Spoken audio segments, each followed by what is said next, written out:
Hi everyone, quick video here. Just want to share some thoughts on, in a world of carp, try to be a bald eagle.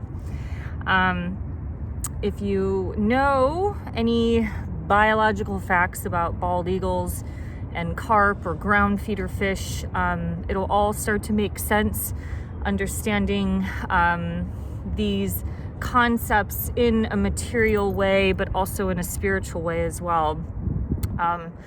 Carp or ground feeder fish, they have low sight vision. They're ground feeders, so they suck up the mud off of the ground and spit it back out. So I guess in American culture, from the angler's perspective, is that, you know, they're kind of like trash fish. They're bottom feeders, kind of like a catfish, not a super high quality fish.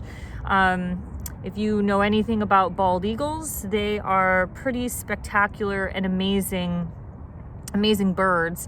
They have laser sharp vision. Some believe spiritually or in native culture that they're kind of the bird that connects between the heavens and the earth. So their laser sharp focus on their ability to hunt and see fish, shit that we can't see if we're soaring 30 feet above water, with reflection coming off of the Puget Sound or off of the ocean. Those are things that we can't see that a bald eagle can see. So obviously their animal-like senses are way more in tuned instinctually, and to be able to complete their biological processes. So I'm sharing this example because I've actually thought about this a lot over the last 6 or 7, 8 years when I've moved home from Germany in December pretty much Christmas of 2015, and just kind of watching people, especially in the city of Seattle, like progressives, everybody being a little more material in general, has a earth plane bottom feeder type of mentality as compared to the spiritual seeker that is kind of risen above and tried to see things from a greater focus. And so I had like a pack of 5 bald eagles and a hawk. This whole neighborhood has just been chocked full of them. And in the little 13-second video, I saw an eagle fly in front of my apartment, maybe like 20 feet outside of my front window. And then as I went outside, that pack of 5 eagles were soaring above, and the one came pretty close. That's the closest I've ever seen them to my apartment. So it's kind of a question of what's going on. Are they not able to get food in other places where they're coming more inland into the neighborhood? Maybe they're trying to get cats and dogs, because in places like Canada and Alaska, dog and cat collars have been found in the eagle's nests. So they might have an instinct of knowing, like, little cats roam the neighborhood, or I don't know. We get this little spot is like really popular for little bunnies. I get little bunnies outside of my living room window that hides in a couple bushes, so it's super cute. It's the closest I can get to kind of a very natural non-city type of lifestyle while living in a city, basically. So between the pack of bald eagles, and then I got a phone call from somebody from Ohio yesterday, and they're going through immense suffering and this mental anguish that is going on in so many people's lives because humans have been destructed. Most people are hitting rock bottom or have hit rock bottom. We've allowed ourselves to be socially engineered to where human relationships are getting really, really complicated and almost impossible to even maintain, just due to the fact that people are unrelatable. People are doing what they want. They have no consciousness for someone else's feelings, going out and cheating and doing whatever the fuck they want without consent of the relationship. I guess that's probably the only positive quality of something like polyamory, is that it's consensual between the entire party to see other people. But most normal traditional humans that enter a relationship don't go into it expecting their partner to rampantly cheat on them. And And I feel so bad because during this time of suffering, this person expressed that there's a lack of help, mental health wise, and mental health helpers or counselors that are available, especially through health insurance. But the ones who are available, or what the health insurance can only cover, is super expensive. So the health insurance is covering still maybe like 60, 70, 80%, but the out-of-pocket expense is still $110 a session. That's a lot of money for somebody in Ohio who makes under $50,000 a year, on top of all of this inflation and everything else. So there's immense amount of I heard a lot of anguish and suffering from this person, who is kind of okay in some moments and then other times not okay. And then on top of it, the financial struggle of trying to get help and not able to get help is a challenge. And so why I bring this up is because when I was hearing all of this suffering, because this person also doesn't have a rooted spiritual foundation, whether that is spiritual or religious in nature, there is so much more suffering, because when you're just looking at the earth plane nitty-gritty details, it's like, he did this to me, I didn't do that, blah blah blah blah blah. There's all this guilt and shame and blame, and the nitty-gritty is kind of like the carp that is just sucking up the bottom of the lake. They're just sucking up the mud and all these details that don't necessarily, I'm not saying it doesn't bother the spiritual person, but if you look at things that happen to you versus things that happen for you, the material person, the atheist, the person who does not have much grounding in their spirituality or in their belief system, can get caught up in all of these details that these things are happening to them. When you have a higher perspective on life and understanding life purpose lessons, then you kind of start to understand that these things happen for you. And sometimes these really tragic things happen for somebody for the greater good of their spiritual beliefs. Now, there are some things that are an exception to that, but for example, if I share my life of getting a divorce, has actually set me up with I lost a marriage to gain a marriage with somebody who is probably the most pure-hearted individual I've ever met. I had to go through that loss and that tragedy in order to gain something else from that. So during the time of divorce, I was just reminding myself, this is not happening to me, this is happening for me, hoping that there was a better plan out there. And all of this can be taken, I don't think something like rape or murder happens to somebody, happens for somebody for their betterment, but we can use these concepts to help us rise above some hardship that's going on in our life, hardship that is not as drastic or extreme, suffering such as, like death or murder, things like that. If you look at the carp perspective, if you look through the lens of the carp, you could say like they're the normie people, right? They're bottom feeding everything that has been given to them off of the news, the media, the social media, all of these experts, celebrities. There is no higher wisdom, there is no higher perspective or higher questioning, like coming from an eagle's perspective of like, hey, is this celebrity telling me something that is for the betterment of myself and humanity, or are they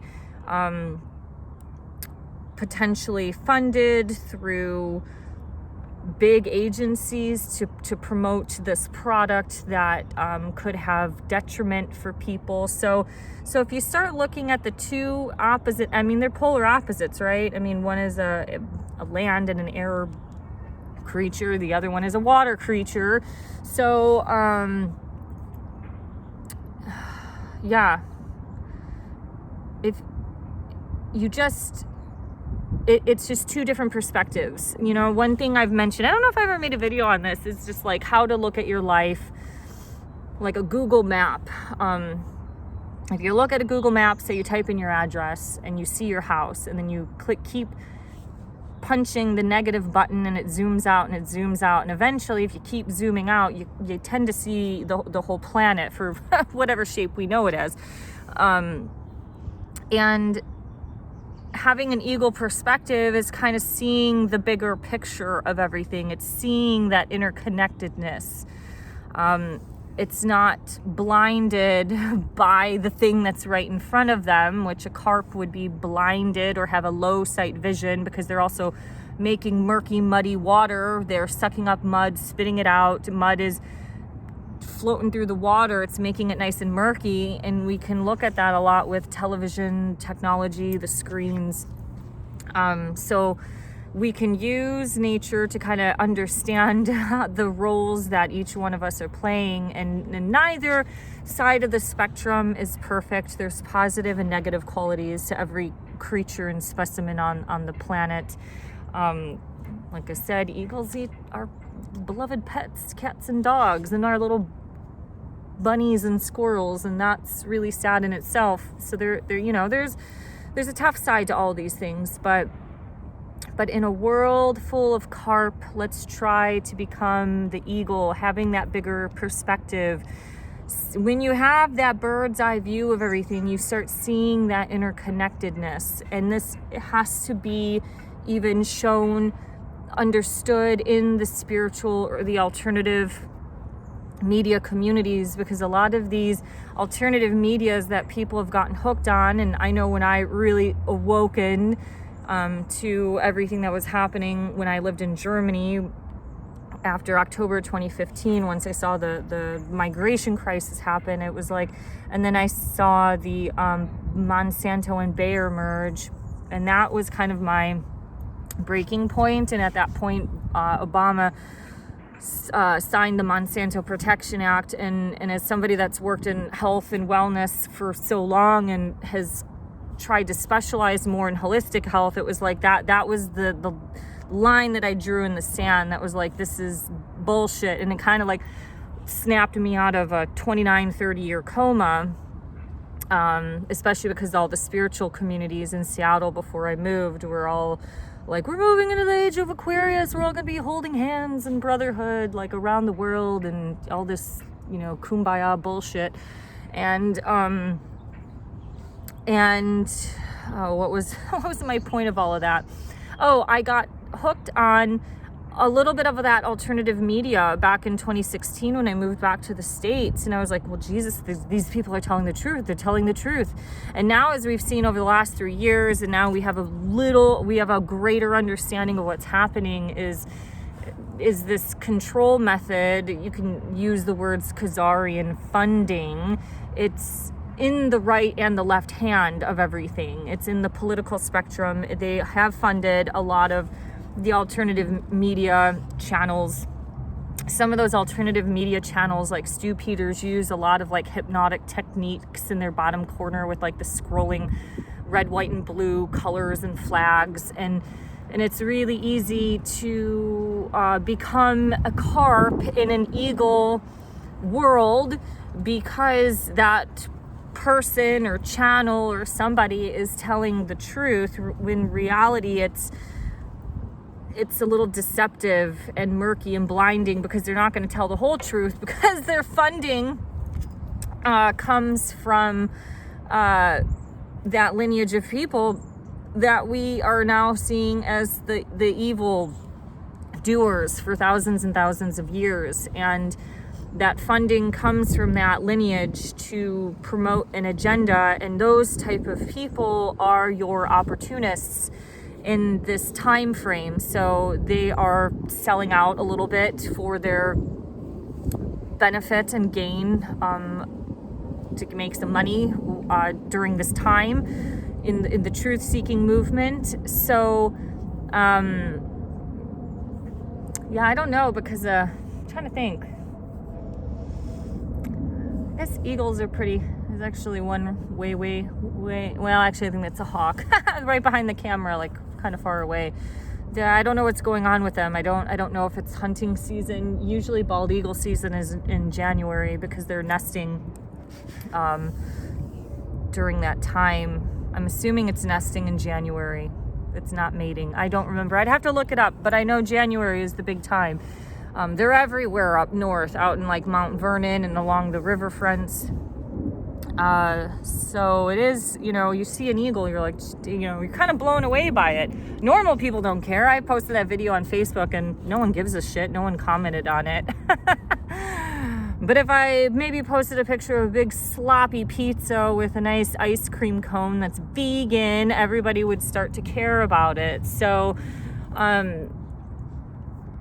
yeah, those are just my recommendations. So, your normal people are kind of your carp, your bottom feeder ground fish that are just sucking up everything that's being fed to them.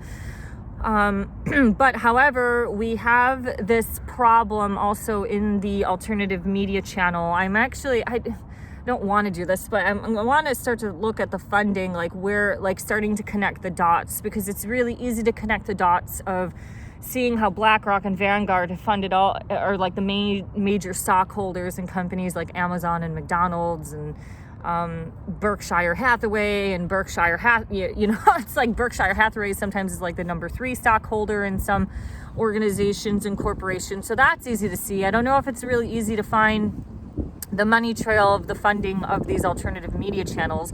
And I'm not saying that some of these channels have not provided the truth, but I think they're still held on. They have a handler, so I don't think I would be ordering supplements through these channels. I would not trust it. I would order supplements and stuff through somebody who's a little more authentic, or let's go through a naturopath or an acupuncturist and things like that. Especially Chinese medicine and herbs, because some stuff from China can actually have a lot of heavy metals from it, especially if they're ripping off authentic products. So you definitely want to make sure that those Chinese herbs are sourced from an appropriate place. A lot of the stuff has kind of been brought to light as I've been I've changed my calf to a more natural raw food diet, but she does need some Chinese herbs to kind of help her not digest the meat. It's just to help her pancreas, because her blood work when she was on kibble had pancreatitis. So anyways, in a world of carp, be a bald eagle, but try to maintain that perspective in the alternative media channel. We have a lot of deprogramming to do. Even if you are spiritual and quote unquote awake, it's not saying that you're perfect and know it all, but we also have a lot of new age deprogramming that we have to do in this light. We've been bombarded by a celebrity obsessed culture. So if you look at somebody like Russell Brand, I remember he had like 1 million people, like maybe at the start of 2020, and then within months of the shutdown, he was already up to like 2 million. And now I think the last time I looked, which was actually months ago, he was up to like 6 million subscribers. Now some of that could be fake, they could be bots for sure. But that's a lot. Read the comments. People are like, thank you for telling the truth. It's like they know nothing about Freemasonry. They know nothing. Welcome to the Hotel California. You can't fucking check out. Well, you can check out, but you can't leave. So, it's just frustrating, because it's like all of a sudden Russell Brand, who's been making money off of Hollywood for so long, who's a fucking millionaire, maybe even a billion. He has so much money that he has more money than most of us blue-collared peasants put together. Fucking annual incomes that he has a shit ton of money from working in Hollywood. All of these Hollywood people, they have also sponsorships if they've ever been on They have advertising revenue that has come in. I don't know if he has any royalties that have come in. Generally, if you have something like a book, or for example, like those Nike shoes and all that crap, you have royalties. You have royalties coming in from music. I don't know if he's done any music, but all I'm trying to say is, like, people have just blindly followed him because he's telling the truth, but he is still a celebrity. He is a British celebrity. This will be a separate video in itself, but the British Crown has been some of the worst out there. And look at all of these truthers come from a British lineage. You have Ralph Smart, you have Russell Brand, Sasha Stone, who grew up in South Africa, but I believe that his parents or his father was British. So though, these are also topics that I want to talk about in a separate video, but maintain this eagle perspective and don't become a carp in the world of the truth community. And there is a little bit of a balance point where you can be overly skeptical, which is not healthy at all. But you have to maintain a lot of awareness because things are very murky and muddy, and that's what deception is. It is very muddy. It's really hard to see through the veil of things. So let's start to be a little more eagle-like, seeing a higher perspective, understanding where these people getting their money from, what is their historical background. Here's the thing, somebody like Russell Brand, I was like, back in early 2020, I was like, wow, this is him like really rising above the stardom and the vanity of the material world and seeking the spiritual path to tell the truth. And I kind of almost got not caught up in it, but I was like, yeah, I gave him the benefit of the doubt because that was the compassionate part of the heart that is like, this is a person trying to ascend, right? And then I don't know, I started reading about Freemasonry, and then I think the British Crown got hijacked by the Khazarians in like the 1700s. I need to verify that, but that's all I'm going to say is like, and then he posted a meditation. It was labeled number 33, and in his promotion on YouTube, he's like, I'm not a Mason. So it's like, well, like, why would you say that? The 33 is the highest degree in that realm. So, I mean, I understand that it is also the number that Jesus died. This is also, once again, another topic in conversation, but it was just, it's too fishy for me. And I was like, nope, done with it. Not going to believe this, because we can get sucked into a rabbit hole. And later on, when somebody like Cliff Hive did a video and talked about how, Russell Brand was promoting the part of digital currency that still looped themselves back up into central banking. So it's like, it's like a little herd was chased over here, like, oh, digital currency. And then the part that he was promoting was still going to have all those central bankers being in control of all of it. And that's where it's like, yup, this is just not really. You can have 99 truths in one lie and it will still be a lie. So sorry, don't believe him. But anywho, be an eagle, enjoy the eagles in the 13-second video, and have a great day. See you later. Bye-bye.